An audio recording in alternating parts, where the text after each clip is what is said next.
The VR experiment task required participants to react to stimulus presentation, localize the stimulus, and identify the category of the stimulus.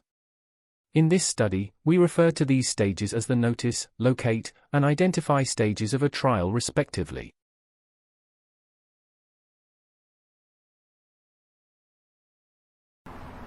The 2 beeps serves to alert participants to the start of a block of trials.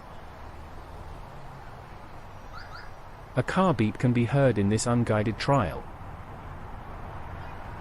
Now the participant has HUD guidance.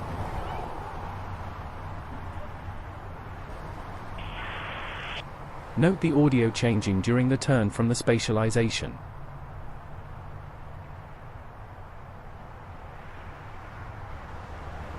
Here the trial is missed, to demonstrate a failed trial.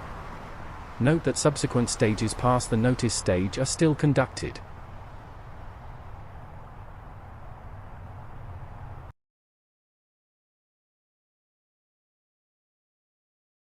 This is the second environment that the participant was required to observe, with both this environment and the previous environment counterbalanced across fatigue conditions. Participants were questioned on this environment, including questions on the state of the helicopter, the water towers on the surrounding buildings, and the windows in the building behind.